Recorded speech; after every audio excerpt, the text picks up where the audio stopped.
Welcome to Bobby Owsinski's Inner Circle. I'm Bobby Owsinski, and this is a show all about music, music production, and the music business.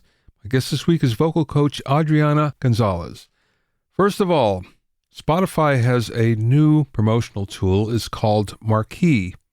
Now, it's only in beta, but what it does is it will show your fans only your music, but you have to pay for that privilege.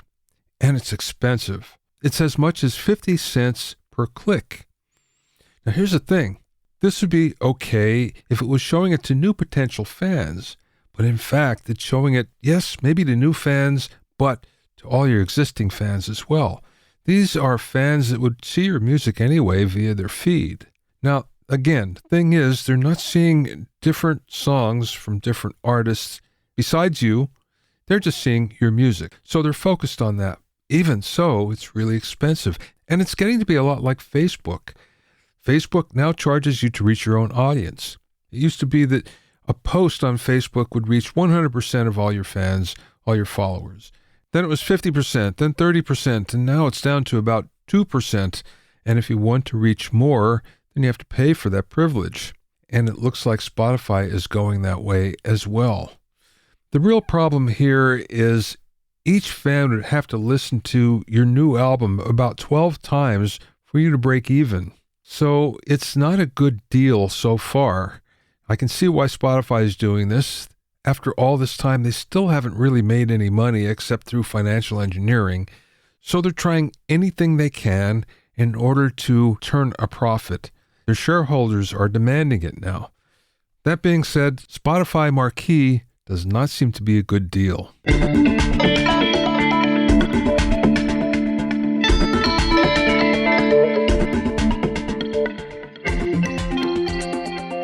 If you have any questions or comments, you can send them to questions@bobbyowsinski.com. Don't forget about my online courses on mixing, production, branding, and music business success at bobbyowsinskicourses.com. Also, get an expert analysis and objective opinion of your songs and mixes as a member of my Hitmakers Club. Go to hitmakersclub.com to learn more.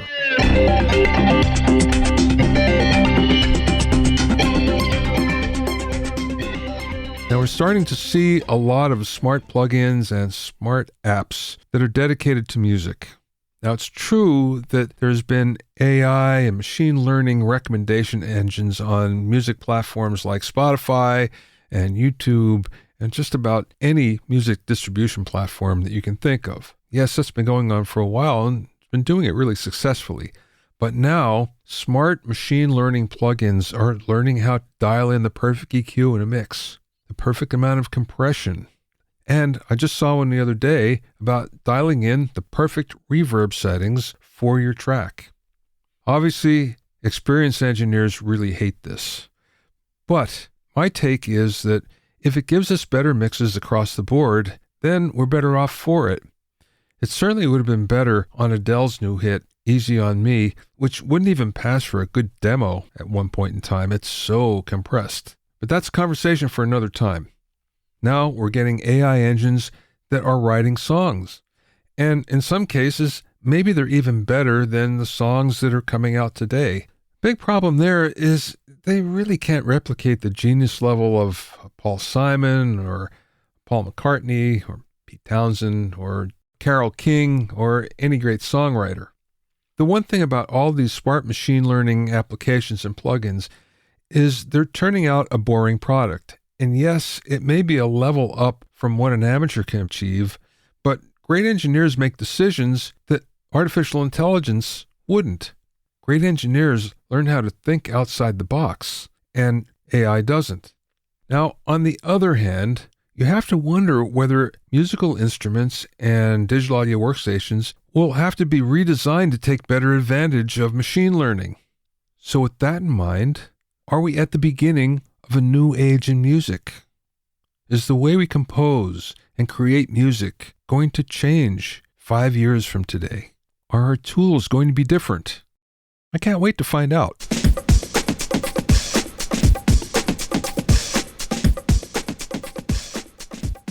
My guest this week is vocal coach Adreana Gonzalez, who's the founder of HVS Conservatory, post-secondary school for aspiring professional vocalists. HVS is led by some of the most prominent vocal coaches and artist development professionals that give the students practical and actionable advice that goes beyond just technique. During the interview, we spoke about how tension can affect your voice, singers' bad habits, the mental aspects of singing, how your lifestyle influences your throat health, and much more. I spoke with Adreana from her home in Los Angeles.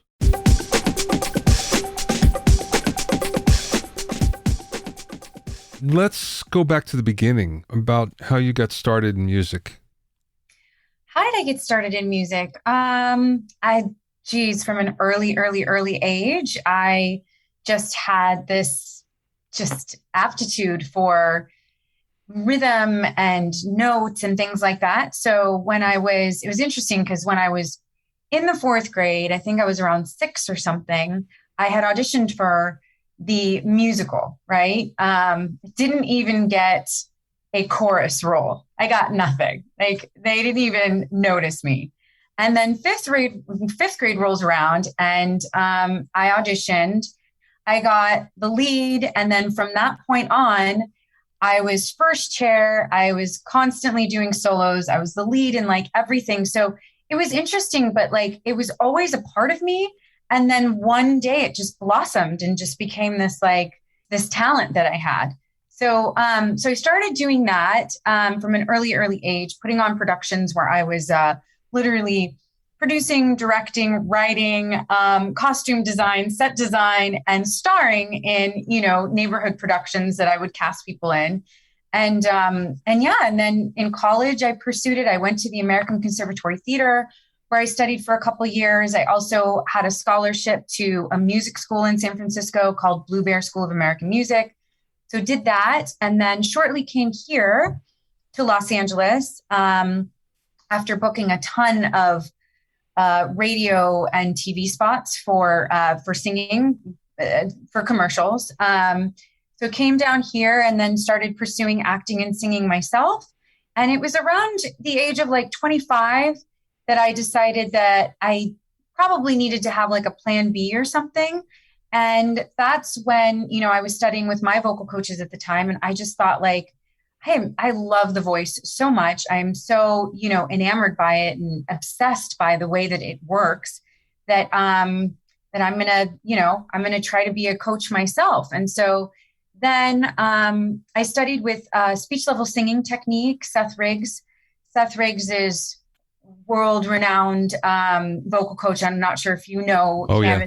It looks like you do. Yes. So he was my mentor for 20 years, and I studied SLS and became a master coach and the education advisor for all of Southern California a couple of years into starting my education with them.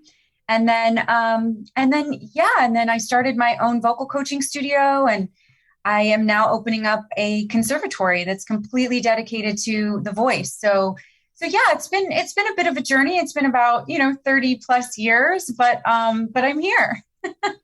Well, I want to get into the conservatory in a little bit, but first there's a story on the website about how you were having trouble, even though you had great vocal coaches, you were having trouble.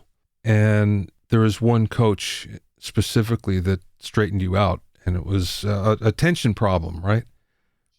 Yeah, it was absolutely, it was a tension problem. The back of my tongue and my larynx would constantly rise anytime I would get into and approach my first bridge. So it was making me completely flat on anything in the bottom of my first bridge. And then it would make me flip up into the top of my first bridge and into my second. So I really had no vocal tone or chord closure because I just didn't know how to access that part of my voice.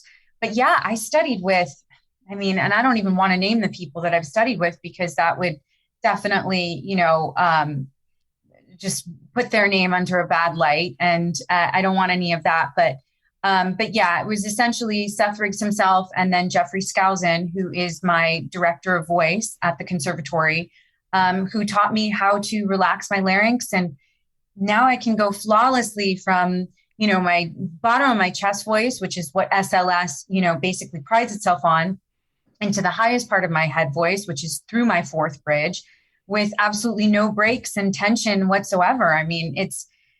it's just, opened up this whole new world to me. But, I didn't find that until I was in my early 30s, late 20s.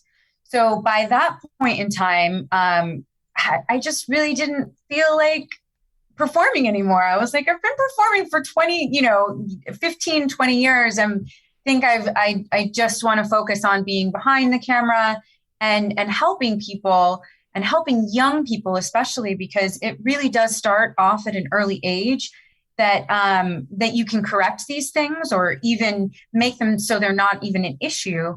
So by the time you are 15, 18, I mean, the sky is the limit as far as what your talent and potential is capable of. I'm curious. So what did it take to crack the code for you? When you talk with Jeffrey or Seth, was it something that they got immediately? That, oh, this is a problem. Oh, I see what it is. Yeah, Seth definitely did. Seth, in my very first lesson at, I think I was 21, he literally pulled my larynx down while I was going through my second and third bridges. And he was like, wow, these high notes are so easy for you. Unfortunately, Seth was very expensive as a 21-year-old. He was about $500 an hour.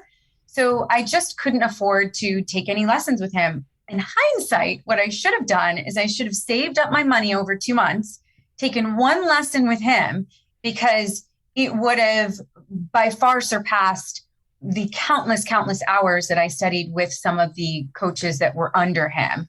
And then it wasn't until Jeffrey and I started working together about, 13 years ago that he was like, this is it. This is what you need to do. And fortunately, I could afford Jeffrey. So we worked together consistently. And within a year, my voice was what I had always wanted it to be. So, yeah, I mean, it's really a detriment in our community as far as singers coaching or coaches coaching who aren't really doing enough for their students, and not because they're intentionally doing this whatsoever, but it's because they're just not educated on what the sound and what, the physicality is when something this terrible for a person's instrument can be, if that makes sense at all. I'm trying to find my words so perfectly. I could see how that could be profound, where it was like, I've been searching for a long time and suddenly I found it, and I don't want anybody else to go through this as well. So I could see how that could really change your direction in terms of what you're going to do with the rest of your musical life. Mm-hmm. Yeah, it absolutely was. It was eye-opening. It was definitely, because, there's this stigma, right, with singers, is either you have it or you don't. And to a certain respect, that is true, right? Musicality is musicality. It is part of who you are. But as a singer, there are so many intricate muscles that are going into the making of the sound that even if you have this amazing talent, you can still be held back by the lack of education as far as controlling those muscles and being able to produce what your body is physically capable of producing. And, that can come from just you learning, and mimicking the wrong people, you studying with the wrong people, you just being high anxiety like I was as a kid, and just really just wanted to belt it out as best as I could. But in doing that was, engaging all of my extrinsic muscles, which is not the way that you want to sing, So it was absolutely profound for me and completely changed my direction as to what I was doing with my life and spending most of my time. I mean, I know all my students, every single one of them can test, they can say that what I have learned and what I'm teaching them has also changed their careers and their lives as well. There are so many singers, especially when you look at pop and rock and a lot of genres, that are self-taught. Mm-hmm. And as a result, aren't even aware of the bad habits that they have. I would imagine once you get into a certain way of doing it, it must be very difficult to unlearn that. Do you run into that often? Absolutely. I tell my students all the time, it's not that what I'm teaching you is difficult. It's that breaking your habits is what, is the constant obstacle that I come up against. So, like I said, I was so lucky to be taught by the best, Seth and Jeffrey, and learning little tricks and little things that I can do in order to get the singer out of their head so they can feel what that healthy, balanced voice should feel like, supported with the breath, that sort of thing. So it does. I mean, when a singer comes to me, like one of my current students, she's about 23. She started studying with me when she was 20. And it took about 2 years, even though she has a phenomenal instrument, she's ridiculously talented. It took 2 years to, unlearn those habits. And now, I mean, she says she's like, can't believe what her voice is capable of doing. So, as a 23-year-old, she's just out there doing her thing, which is fantastic and exactly what I want. But yeah, the habit is the most challenging thing for us as coaches to unlearn and to get them to learn a different way.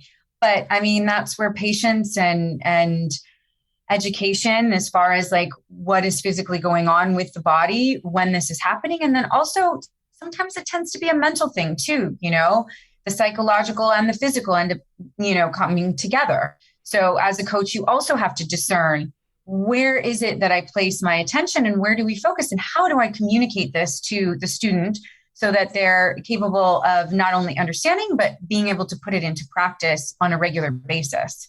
When you say mental, what does that mean exactly? Oh, geez. Well, I mean, think about all those people who have, TMJ, right? When they fall asleep, they just grind. Where is that coming from? Is that coming from their physical body telling them to do this? Or is it some sort of tension and anxiety that's going on in the brain that's essentially causing the physicality to come out, on a secondary level? So the same thing happens, as we're standing and we're moving, right?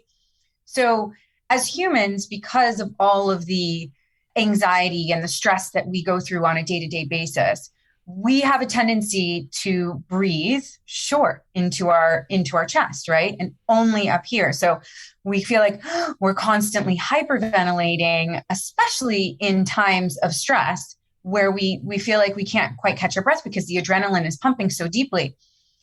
That's actually not the way that our bodies are physically created in order to create breath, right?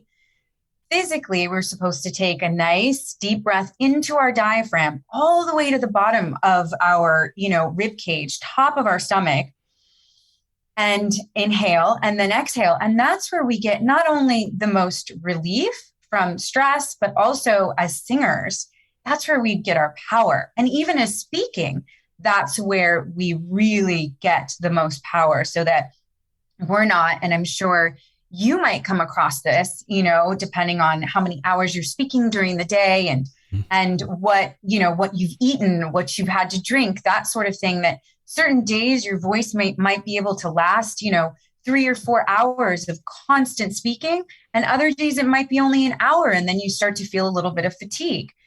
There's so many different things that go into play with that, but I'm hyper focusing on stress right now, because that tends to be reasons why humans do and make certain decisions.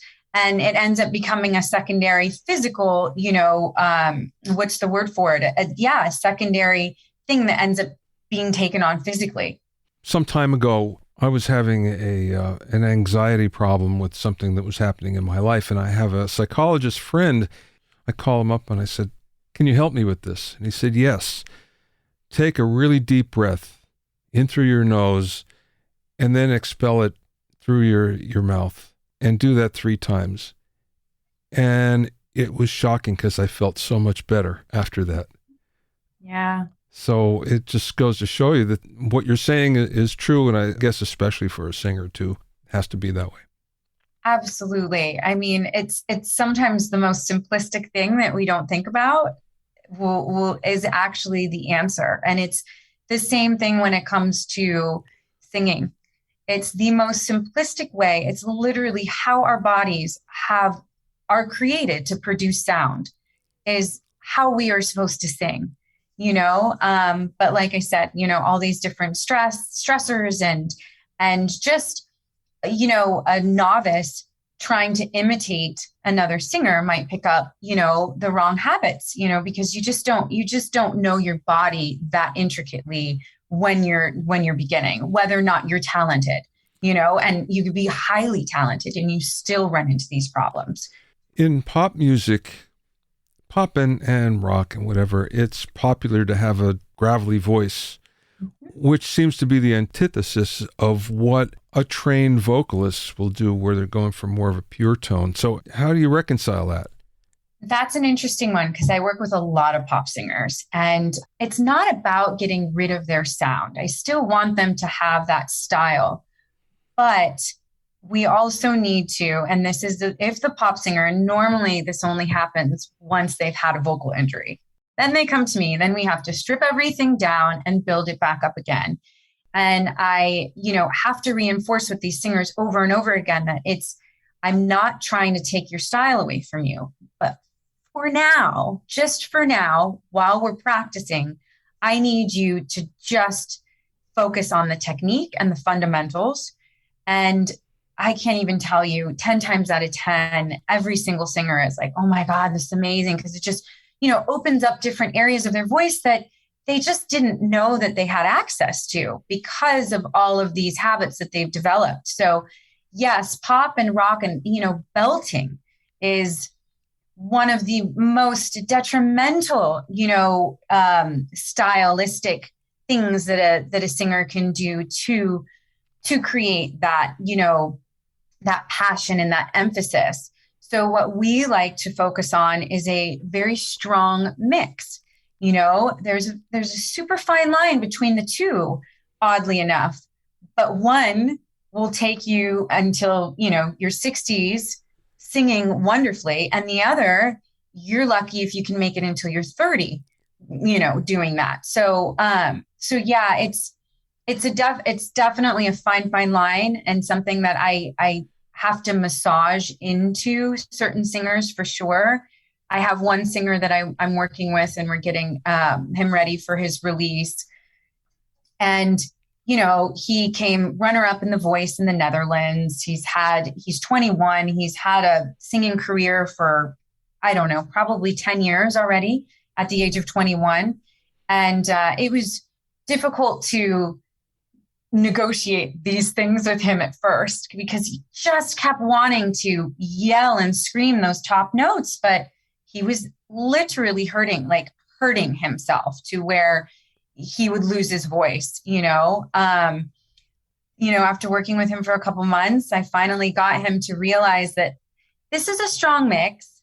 This is you yelling. What sounds better?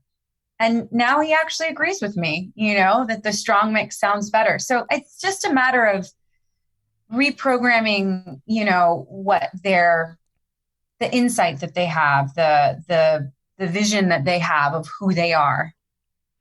I'm just thinking about this. When you think about gospel singers are really belting it out, but I never remember hearing any that would say that they had throat problems.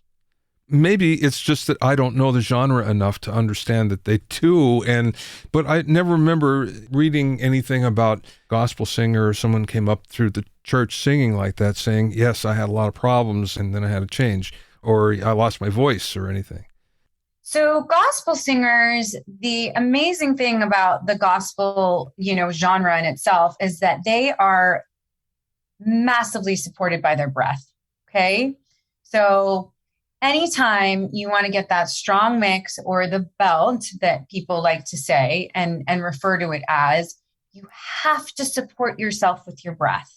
All right. If it's coming from the diaphragm, you can get an amazingly large sound and not hurt yourself. Of course, that's if you're not engaging these extrinsic muscles and the vocal cords are, vibrating up against each other and staying adducted as you're moving through, these bridges. That is probably the only answer that I can come up with for that. I can't personally attest to gospel singers not hurting themselves, because I have worked with several gospel singers where we've had to, yes, their breath support was amazing, but they were using their extrinsic muscles. Vocal cords weren't completely adducted. So we did have to, rework and relearn those areas. And now they can sing, better than they ever thought they could. So I would say that would probably be it. And then on top of the fact that a little bit of that rough sound for a gospel singer is, invited. It's not, something that they don't want to hear behind the vocal quality. So it's never that. But the real question is, how many of those singers are singing until, if they're singing incorrectly, how many are singing until their 40s with the same tone and the same support and power as they were in their early 20s? Lifestyle has so much to do with this. And musicians, especially, and young musicians, tend to not live a healthy lifestyle. It definitely plays a part where you're not eating or drinking regularly, or eating or drinking the wrong things, not sleeping enough, not drinking enough water. So I guess that all plays into it as well. And you have to really concentrate on the lifestyle too, I would think. Absolutely. Yes. Lifestyle is, as a coach, I implore to my students that, they have to have a balanced lifestyle. They have to be drinking at least, for a female, 3 to 4 liters of water a day. I would say 6+ liters for a male of waters, a day. No caffeine. Try to stay away from alcohol. Try to stay away from these things. And obviously no smoking, that's not good. But a lot of my students, they want to live the lifestyle that they want to lead, which is, again, fine.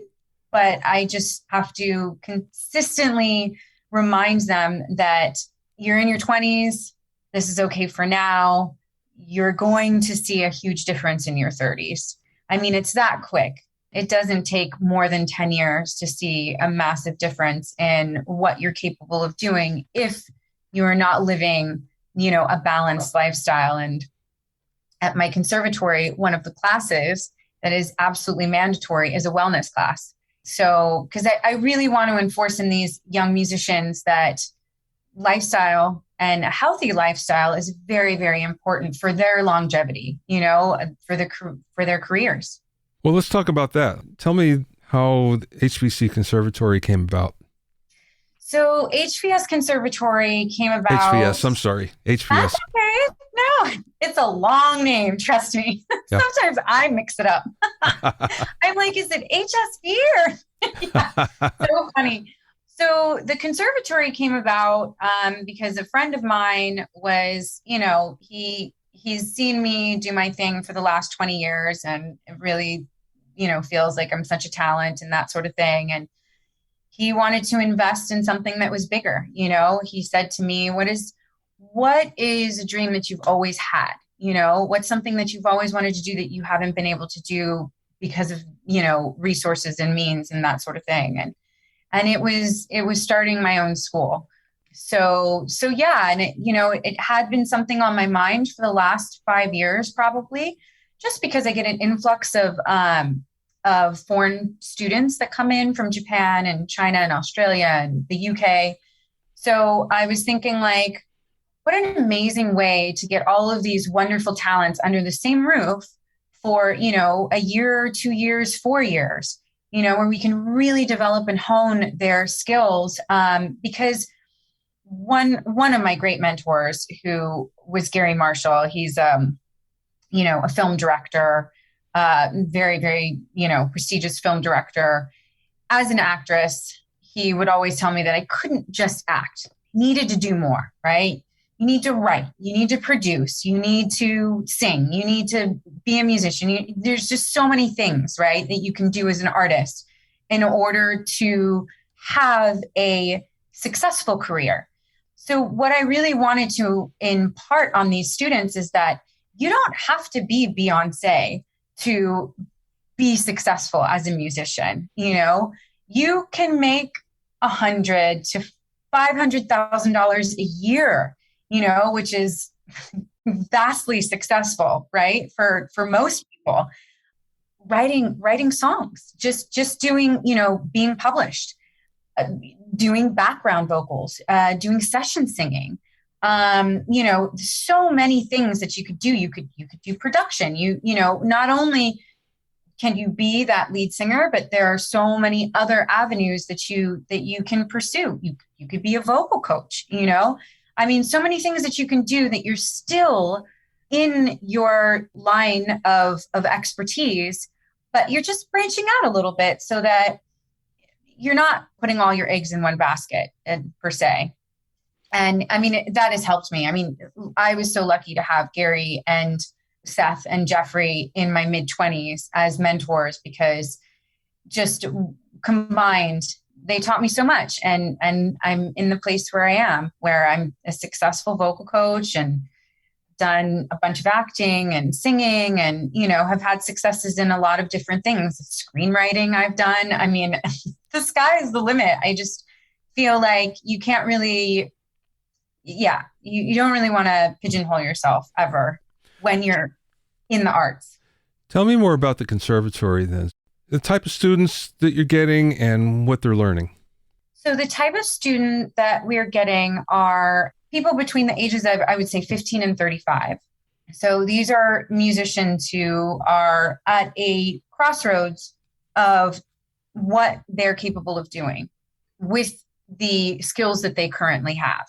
So it's musicians who want to come and really hone not just one of their skill sets, but 10 of their skill sets, because they see that there is potential in being an artist on many different, in many different areas and not just the one area.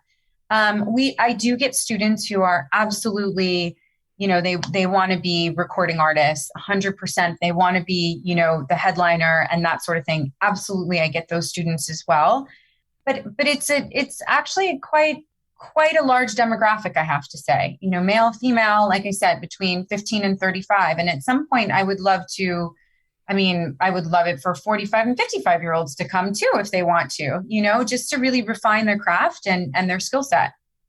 What is the one thing that most people don't know, or musicians, vocalists don't know about a vocal coach and what you do?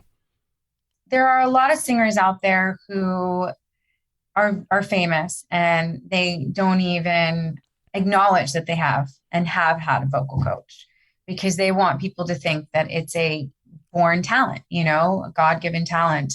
So I would say that they don't really understand, or the vast majority of people don't understand, is that a great vocal coach can teach anyone how to sing. Now, I won't lie and say that you're going to be singing at the Metropolitan Opera or you're going to be on Broadway singing, because that type of talent is, yes, it's above and beyond and something that is, God-given, but we're all given a voice. So it's just a matter of repeating these certain exercises and developing the muscles and the coordination from the breath against the vocal cords, relaxing these extrinsic muscles in the jaw and the tongue, those sorts of things, and really allowing your voice to do what it naturally does when it speaks, but just expanding that range a little bit. A lot of pop singers only have less than an octave range, vocal range. So anyone that comes to me, I'm like, I can absolutely guarantee that I can give you that pop voice that you would like. So that can absolutely be a taught thing. Rhythm is difficult. That one is difficult, I do have to say. I've run into some issues with some students because they just aren't getting the rhythm. However, if they're consistently practicing with me and seeing me, we can get it really, really great. They're not going to be singing, jazz standards and doing scatting with a jazz band, that sort of thing. But in order to keep like basic 4/4 time and sing along, sing the melody along with that basic 4/4 time, it can happen.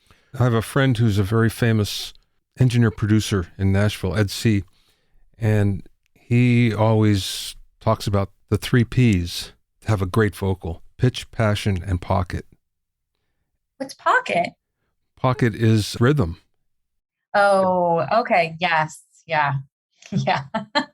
Interesting. I've never heard of it referred to as pocket. Yeah, well, the pocket for musicians is being with the pulse of the song. I mean, that's to be like a great, great musician, someone who you go see live and they sound exactly what the album, sounds like. So that is a special and very rare talent for sure. But that's what I try to invoke in all of my students is getting them to sing just as well live as they would on the record. It's hard. It's hard for most people actually to be able to do that. It is difficult, definitely. But if you stay within a certain range that you're really comfortable in, and you work on it every single day and practice every single day, I mean, you could definitely get good.